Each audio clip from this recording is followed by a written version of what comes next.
Second floor, third floor. So I don't know how you do this.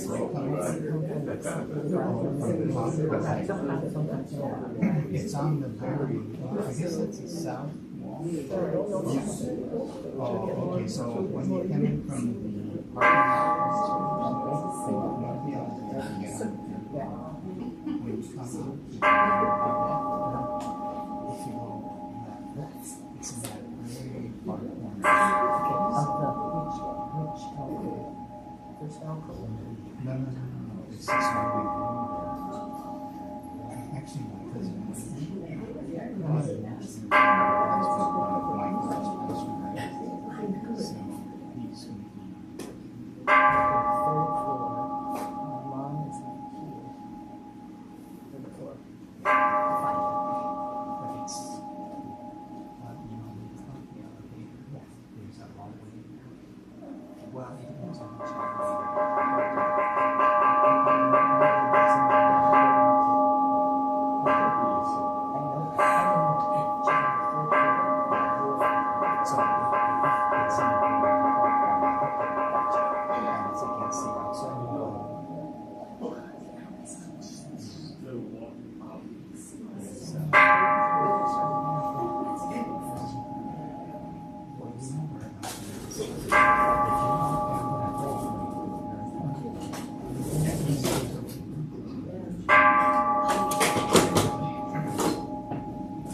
Namanda, Namanda, Namanda, Namanda, Namanda, Namanda, Namanda, Namanda.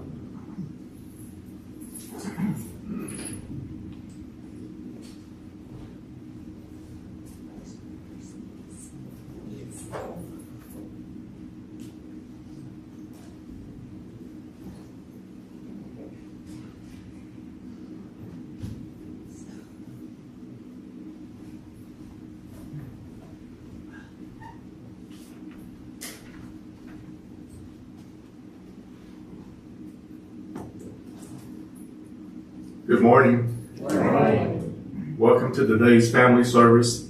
My name is Dwight Meitzenheimer, and I will be the chairperson today.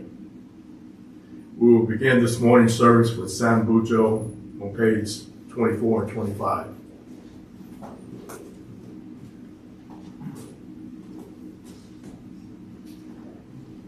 Namanda, namanda, namanda.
Now we will have sutra chanting, Ju Ni Ray, on page 67.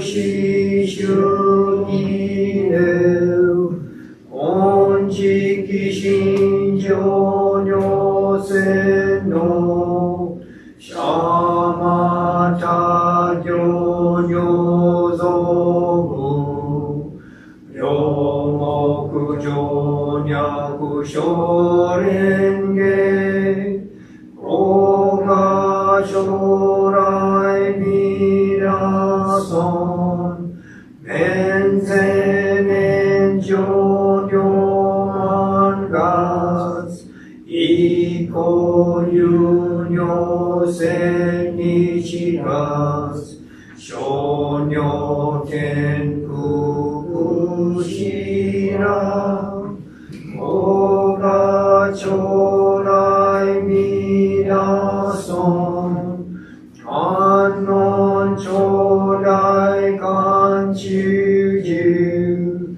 修十名相正言女仏下道魔けおまん我が将来皆さん無備無苦故症状修徳経血尿国小さり薬徳自在我が将来皆さん実法名門菩薩衆無量小魔上三段一生修上万力中我が将来皆さん本体保険知証系前言症状名大座お膝上尿線の我が将来皆さん実法将来勝負し権限人数し安楽戦後尊厳上空業我が将来皆さん小無常無我と薬尿水ガス電尿炉一種説法無名字我が将来皆さん一尊不説無悪名薬無尿になく道夫主任死心教非尊我が将来皆さん一尊無量法勉強無少数悪知識往生不退死菩提我が将来皆さん仮説依存功徳寺修善無変了解水小逆前後小乗者平成主上昇一個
Dohon Bodaishi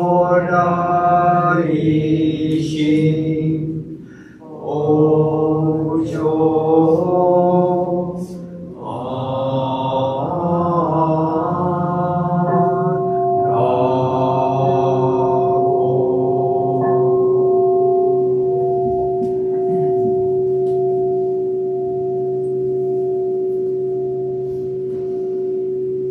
Namanda, Namanda, Namanda, Namanda, Namanda, Namanda, Namanda.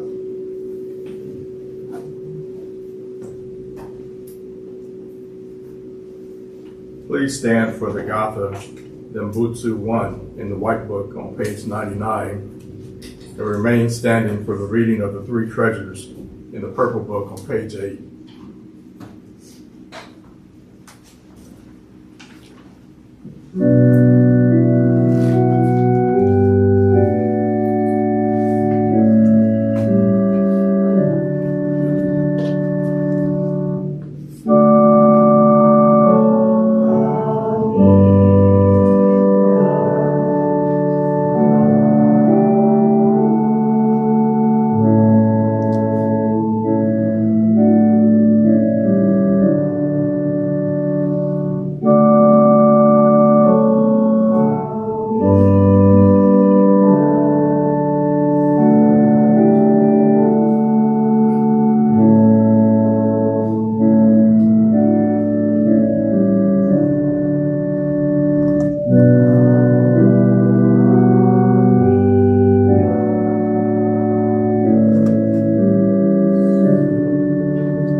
Switch books, please. Purple Book, page 8.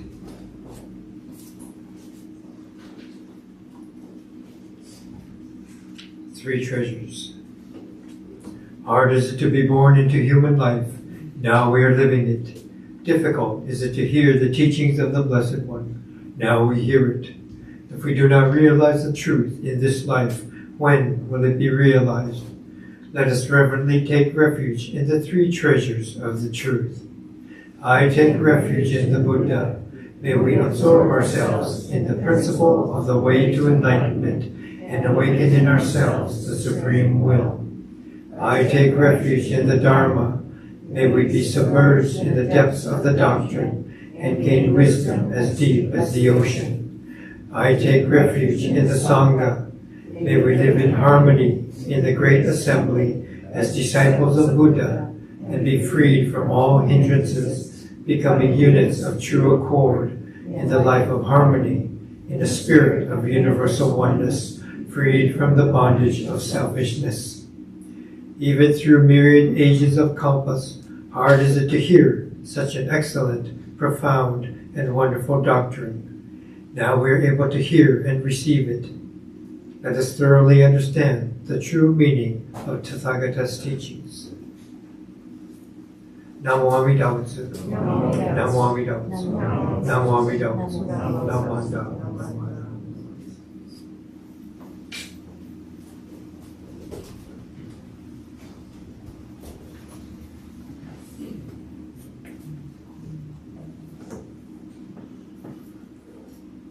Now Reverend Fujimoto will share a Dharma message with us.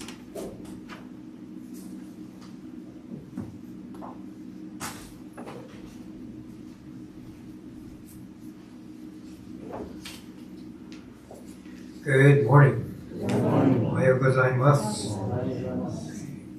Today I thought we'd talk about attachments and their connection to loss and grief when we lose someone in our families. So please join me in Gassho, and I'll read a few of the words from Shinran Shoni. Though I turn to the Pure Land teachings, there is no truth within my heart. Within this deceitful and untrue self, there is no trace of purity. The appearance of goodness and diligence is a matter of mere external form. The abundance of greed, anger, and falsehood fills this self of deceit and lies. The deceitful heart, like snake and scorpion, cannot perform self-generated good acts. Without the compassion of Tathagata, I have neither repentance nor shame. Within this shameless, unrepenting self, there is no genuine, sincere heart. But the name of Amida is a gift whose virtues permeate the universe. Namo Amida Butsu. Namo Amida Butsu. Namo Amida Butsu. Namanda. Namanda. So in these verses, there are 4 verses, and Shindan, our founder, is very reflective, and he sees himself with honesty. And this is part of our practice, to look deeply in ourselves, not to learn about Buddhism as a subject, but to look at ourselves, to come to know ourselves. So he could be speaking of himself or about any of us, and he turns to the Pure Land teachings, but deep inside, here, there's no truth. He doesn't see truth or purity. He sees a deceitful, untrue self. So he's very honest about this. And I think a lot of people who come to read words of Shindan Shonin, they're impressed by this honesty that he has. You know, he's not saying he's learned something special, something great, this will help you in his life.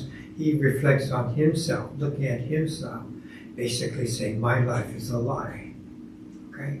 Outwardly, he's showing, and we all do this, showing something, appearance of goodness, appearance of diligence, and how we carry ourselves, how we want our friends and our neighbors to see each other.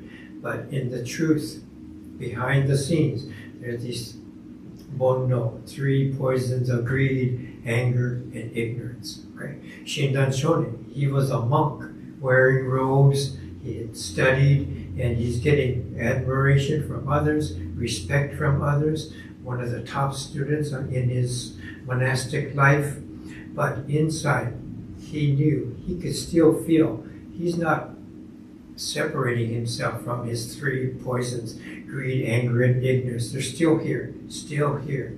So he's noticing that, and in his self-reflection, he sees that he's still the same as when he first started becoming a monk, coming in, study for 10 years, longer, still, something is still tainted. So, I don't know, we try to be good, but we try to be good because there's benefit in that, right? And so even in our goodness, it's a lie. Okay? We carry it because it helps us to get along, helps us to advance, to do something with our lives. So this is what Shindan saw in his self, kind of an honest self-reflection, honest recognizing that he has attachments in himself to the praise that he gets, to family, to his teachers. He has these attachments, okay? And we do the same. So this is what we want to recognize. We do the same thing. You know, usually we hide some of the things that are difficult. If we lose someone, maybe we don't want to talk about it too much, or it's hard to talk about it, or we, when it gets difficult, we hide it. But in a moment of quiet, in a moment of reflection, sometimes we're able to share these losses, we're able to share the grief or the pain that we go through, and this is considered kind of opening our hidden feelings, revealing themselves. So our hidden feelings, there's a light shining upon it. This is considered Amida's light, not our own light, Amida's light, okay? So as we go through that, we don't ignore. A loss is kind of our attachment. We're so connected. I lost my mother, I lost my father, I missed them so badly, and these are our attachments. It's not that we're not supposed to have those feelings. We don't ignore loss. We don't sidestep grief, but through opening and sharing, so light shines upon it, we change and we grow and we expand. Okay? And this is kind of a transition that we go through, a transformation that we go through. as we come to recognize our attachments and how we grow beyond that, okay, more than that. So Alameda, this light becomes kind of a mirror, offering a glimpse of what we might try to hide. And then through that, when we share these things, we connect and we grow.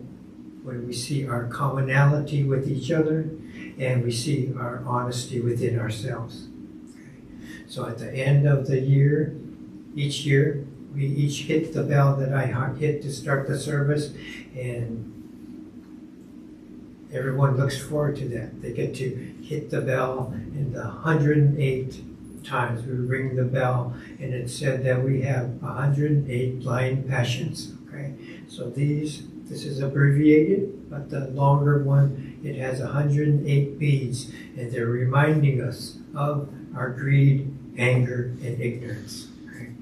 So I had one person coming to a different temple and telling him about the greed, anger, and ignorance, and hitting the bell, the onenju, symbolizing our blind passions. He says, I would like to have a list of the blind passions. I said, no, you don't want a list. You don't want a list of these things. Just remember greed, anger, and ignorance. That's all you need to know. Okay? And so when we think about having this list, it's kind of like we want a report card. Huh? We want to check out, how do I stand in relation to someone else, right? Okay, maybe Denny has more greed than I do. Maybe I have more anger than Mamie does. We're kind of calculating, where do we stand, how do we rate in our lives, and we're kind of looking at it in this sense. Okay? But it's not like there's like 40 different types of anger and 38 different types of greed, and it's not like that kind of list. This is how it goes. Our 6 senses, right? Sight, sound, smell, taste, touch, consciousness, okay? 6. And then there's good, bad, neutral, okay?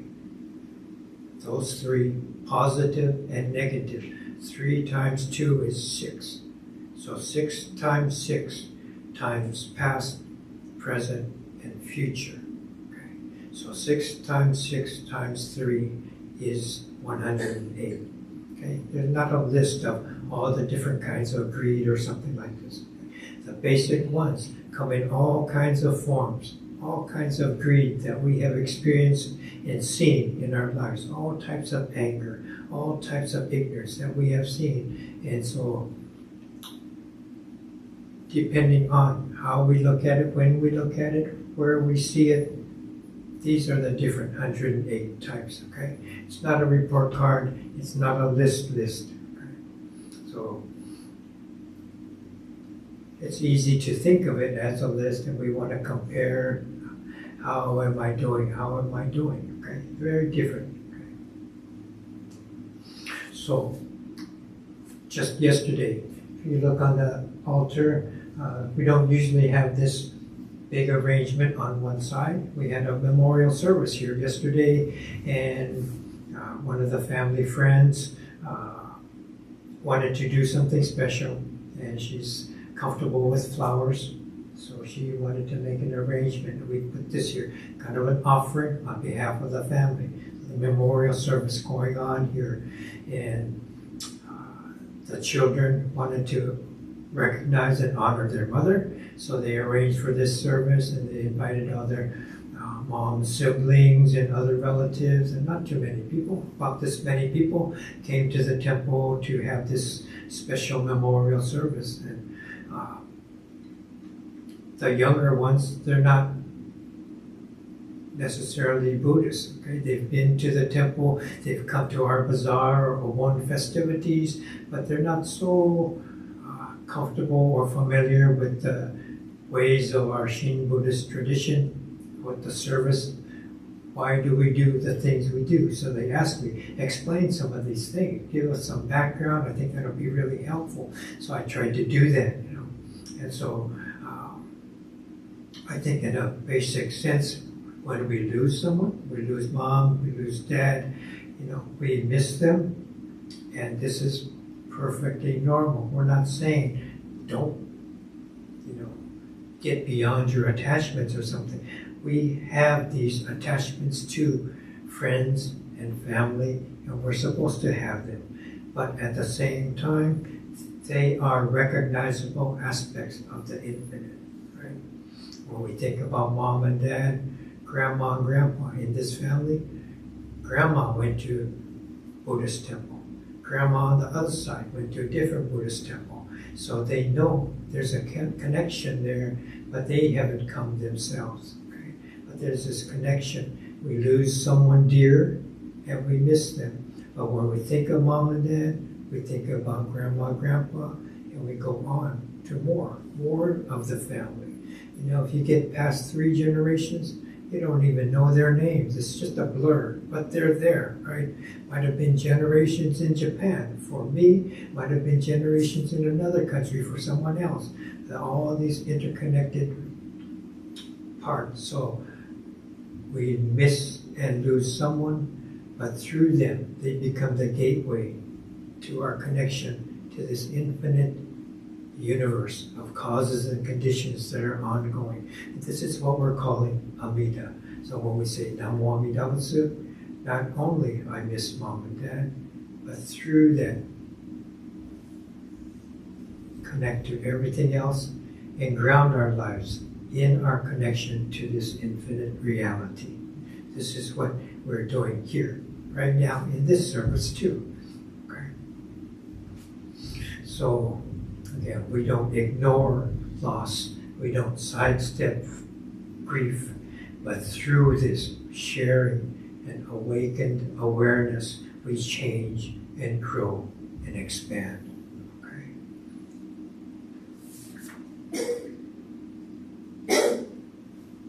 So these are some of the things that we were talking about, and as we look at our own losses, I told them when I was first starting, how do you distinguish the different talks? Someone, a funeral service, 1 year, 3 year, what's the difference when you talk at those services, or if you talk at a 7 year, 13 year, 17 year, 25 year service? And it was offered that at first you're addressing grief, but as time goes on, you're addressing karma. So you come to recognize the grief has subsided, and you notice the karmic connections that we have. And so we're recognizing how we are connected to the people we lose, and how this does expand. So from the grieving, there's an expansion. Not only family, okay? Lots of times you hear, oh yeah, family's the most important thing, but it's kind of the beginning. And in that sense, when we lose someone, they become our teachers, they become our guides, our bodhisattvas, our Zen Jishiki, our Buddhas. They're guiding us to see this wider, deeper, expansive view of our connectedness to the whole. So, family is very important, and we don't go beyond these greed, anger, and ignorance, our bonno. We always have them. We always have them. Just like Shinran said, he recognized this, and so we don't grow and become enlightened, and it doesn't bother us anymore. No, we still miss mom. We still miss dad. We still miss everybody we lose. But at the same time, we grow in our connectedness, our awareness that we're part of this whole greater infinite reality. So this is kind of the process that we go through. And when Shinran is referring to these blind passions, this is kind of the gateway that he is seeing and sharing. So let me read this again and listen carefully again. Though I turn to the Pure Land teachings, there is no truth within my heart. Within this deceitful and untrue self, there is no trace of purity. The appearance of goodness and diligence is a matter of mere external form. The abundance of greed, anger, and falsehood fills the self of deceit and lies. The deceitful heart, like snake and scorpion, cannot perform self-generated good acts. Without the compassion of Tathagata, I have neither repentance nor shame. Within this shameless, unrepenting self, there is no genuine, sincere heart. But the name of Alameda is a gift whose virtues permeate the universe. Namo Amida Butsu. Namo Amida Butsu. Namo Amida Butsu. Namo Amida Butsu. Thank you.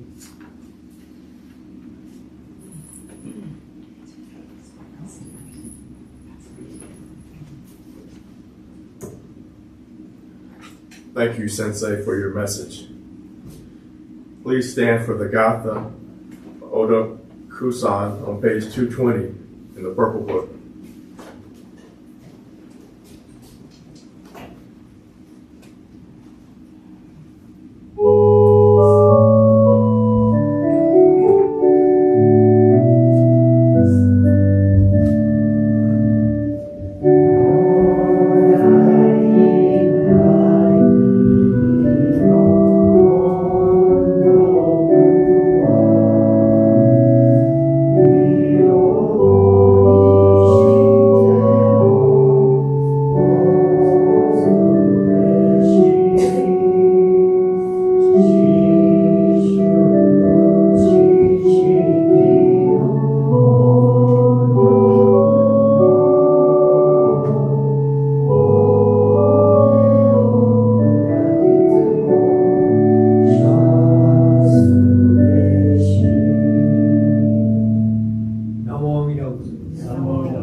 Please be seated.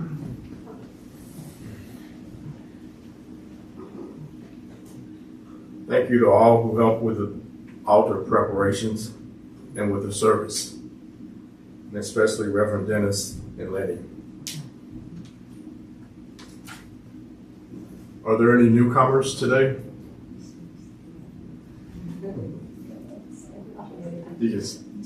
Hi, I'm Jenna. This is my first time here at this temple. Thank you for having me. Welcome and thank you for coming to the service. Next Sunday there will be the February monthly memorial service. Are there any other announcements?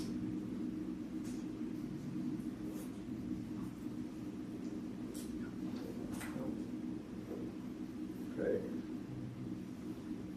Now Sensei will begin the Ask Reverend Dennis session.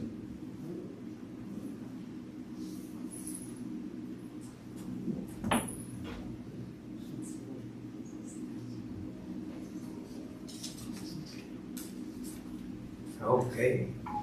The fourth Sunday of each month, we have this Ask Reverend Dennis session, and any kind of questions you might have, you can raise your hand and ask a question, and I try to, best as I can, try to give you an answer. And so sometimes people are hesitant or shy to bring up some questions, and they email me ahead of time, and that's a good thing too. Or shove a piece of paper under the desk since they can. It's not from me, but it's from my neighbor. So ask questions in any way you are comfortable to do. And I had one sent to me a few days ago, and here we talk about the Pure Land. And sometimes people have a general idea of the Pure Land. Oh, when Buddhists pass away, they go to the Pure Land. Christians go to heaven, and you hear that often, but it kind of doesn't make sense. Huh? It's like a different terminal for us, and they go to the heaven. How does that work, right? And so the question about, can everyone go to the Pure Land? Do they have a choice of entering nirvana or to be bodhisattvas, because we talk about that too. The Pure Land is nirvana, and there's a story that I have shared that people want to get to this state of enlightenment, to nirvana, right? So they practice Buddhism and improve their lives, improve themselves. We just had the talk that Shinran said, you can't do it, you can't improve yourself. You can't pull yourself up by your own bootstraps. Cannot be done. We're tied to our negatives, our attachments. Okay, so this is Shin Buddhist perspective. But generally in Buddhism, you're trying to improve, get to the Pure Land, get to nirvana. Okay, but the story is, once you get to nirvana, you find that no one's there. Funny, huh? You finally make it and no one's there. And what that means is no one is just sitting comfortably in this enlightened state. They see that other people are not yet enlightened, so they return to this world to help others get to their Pure Land, get to their enlightenment. Okay? So they get there and they return. And so this cycle, this beautiful cycle, is the movement of compassion throughout the universe. Okay? And so no one is there. They all return to help others. They all return to help others. Beautiful sense of what that should convey. And we see that in the life of the historical Buddha. He became enlightened, awakened, and turmoil. Should I share this with others or should I keep it to myself? It's too hard to teach. How do I talk about something like this? And not only is it hard to talk about, people aren't ready. They're not going to understand what I'm going to say, right? But they need it. If he just keeps it to himself, then that's self-centered all over again, right? So to share the teachings with others is the point. Wisdom is empty without compassion. They go hand in hand, right? So we have the wisdom in the candle, compassion in the flowers. They're both placed on the altar, two aspects of Alameda Buddha, wisdom and compassion. Not one is more important, not this one is more important. They have to move together. And this is the story of compassion, the story of awakening, enlightenment. Okay? So, when we think, do we have a choice to enter nirvana or become a bodhisattva? I think that kind of simplifies it and maybe not so helpful to think about it in those terms. Like I die and is there like a two-way street? This way goes to nirvana, this way goes to bodhisattvahood. Should I go left or should I go right? Which one do I go? And it's not that again, then it becomes a personal choice of which one do I think is more important, which one do I think is better. Okay, they both happen together, right? Enlightenment is assisting others. I think like there's that Zen saying, before enlightenment, chopping wood, carrying water. After enlightenment, chopping wood, carrying water, right? So it's not like things change. You still do this struggle. And in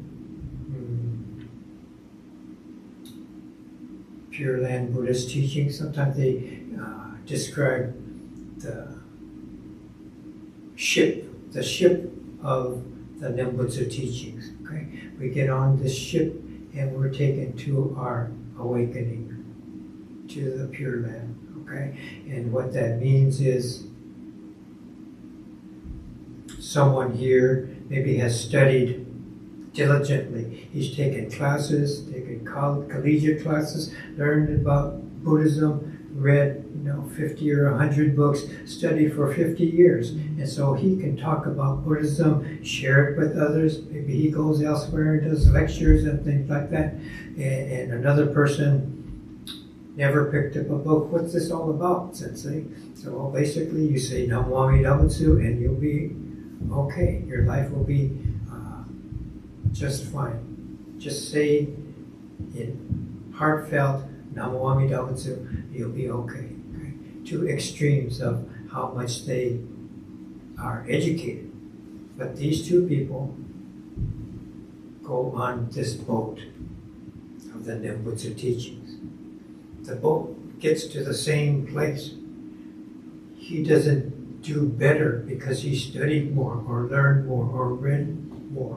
And this other one doesn't get left behind because he didn't read anything and just following whatever is comfortable with him, right?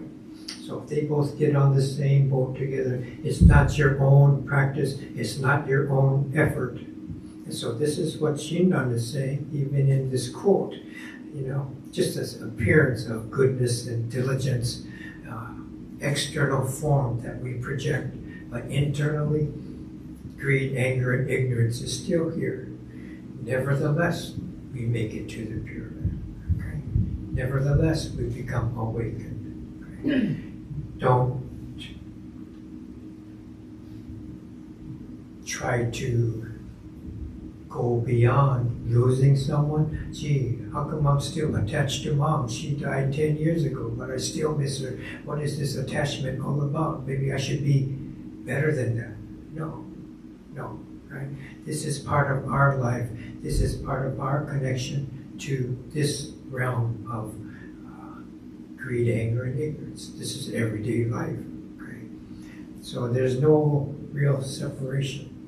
It's a different way of seeing, and you live within both realms simultaneously.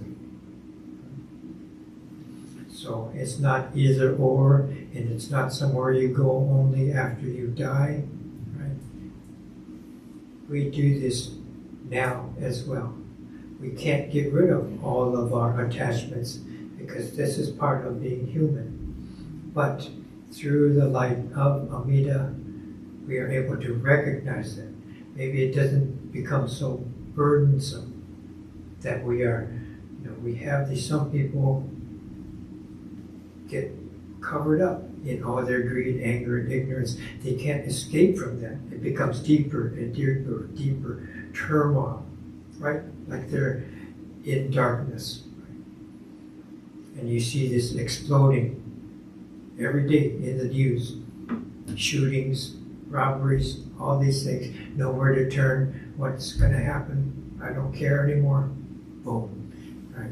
And so we recognize that we have these attachments. At the same time, there's this light showing us that we have these attachments. And we're able to share them. We're able to open to them. And this is part of this process to grow and expand.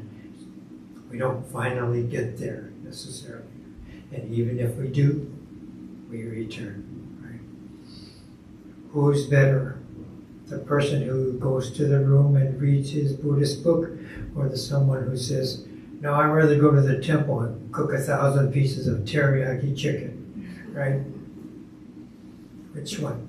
It depends. It depends. But this person cooking chicken, I can support the temple this way, I can be with my fellow human beings and have a good time and enjoy myself and support the temple all at once. It's a good thing, right? But maybe this person will be able to learn something, share something that piques someone else's interest. That might be something good too.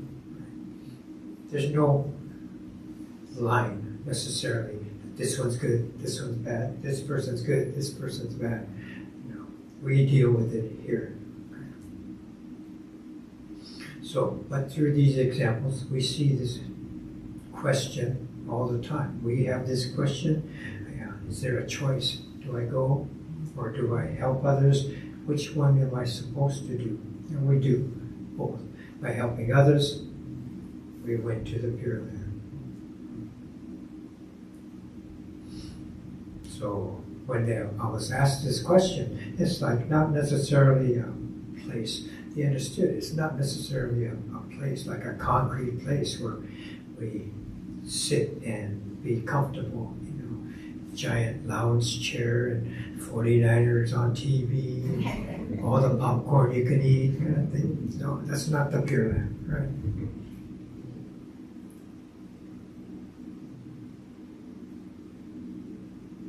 That's good enough. Okay.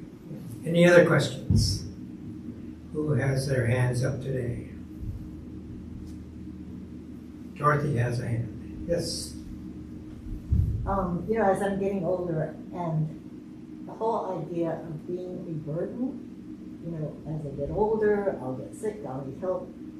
Then I was just thinking about what you're saying. Maybe I'm being selfish, not letting people in to help me. I mean, that just struck me just now. Like being able to accept help. And I'm thinking, I'm making it like, oh no, I don't want to be a burden to you. No, it's Yeah. Quite often we find that, and yeah, I think there's a natural tendency. We kind of want to protect ourselves too. We don't want to just be wide open and share all our pains and griefs at the same time, right?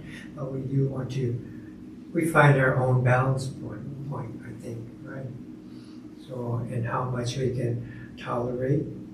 Some people are very happy to cook chicken and share that time, and other people, they like to, they're more comfortable in a smaller bubble, right? And we have these distinctions, so I think that's common.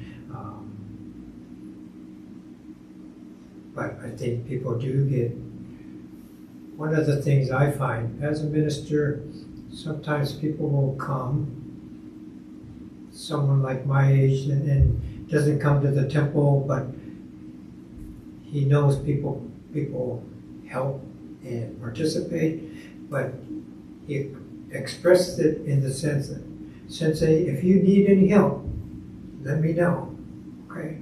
It's like, you can't help me, but I can help you, so you call me anytime you need me, okay?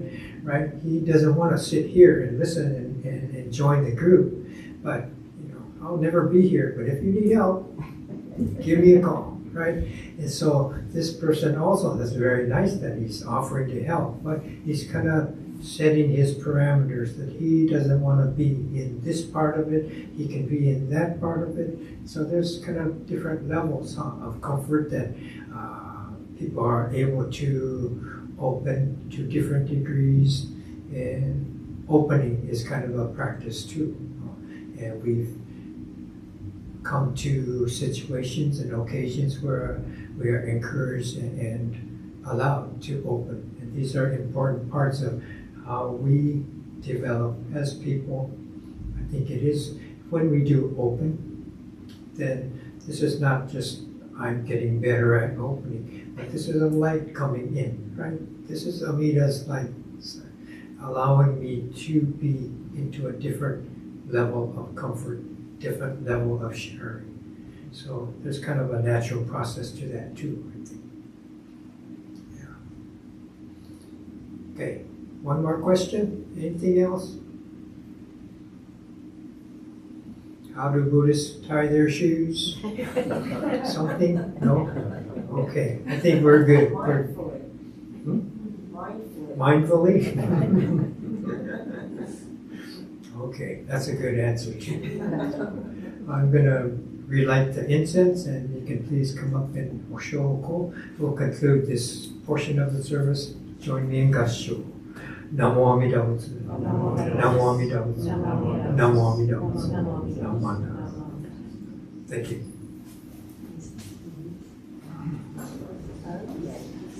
Yeah.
Very good. Thank you. You're natural.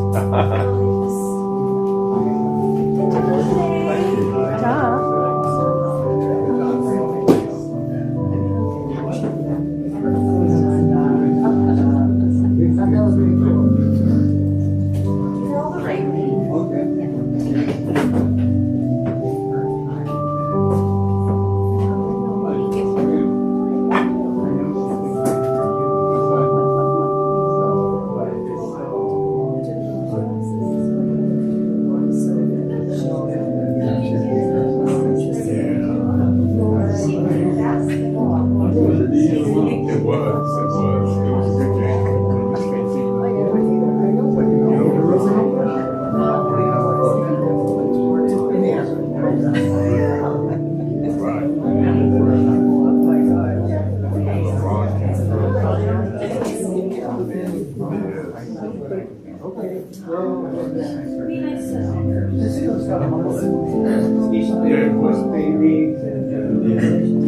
Right, right. Yeah, well, halfway through the season.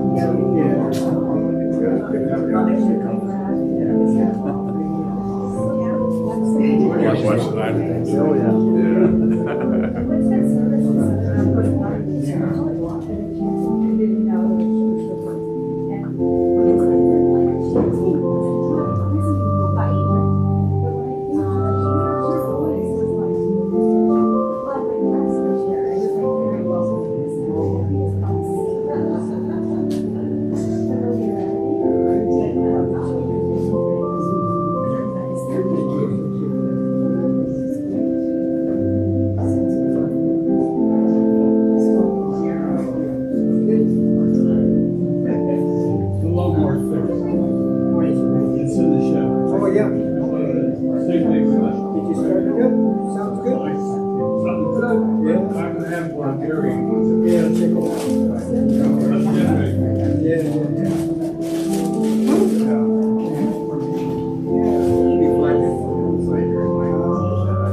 Oh,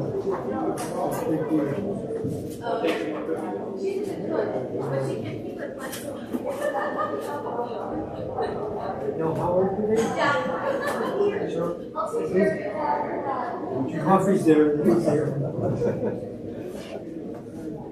interesting discussions. It's not something you think about all the time. Yeah.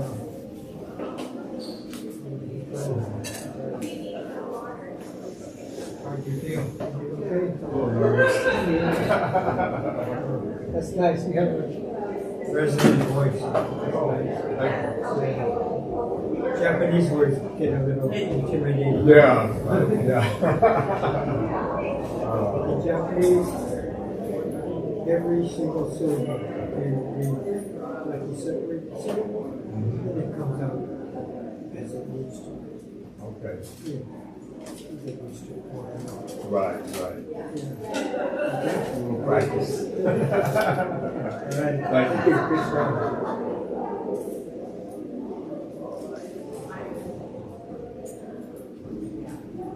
Good job.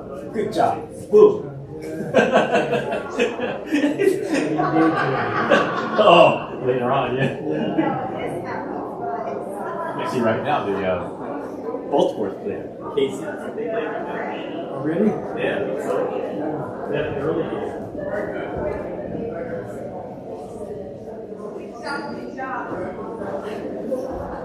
It's different when you're up there, isn't it? Good job. Right, more often.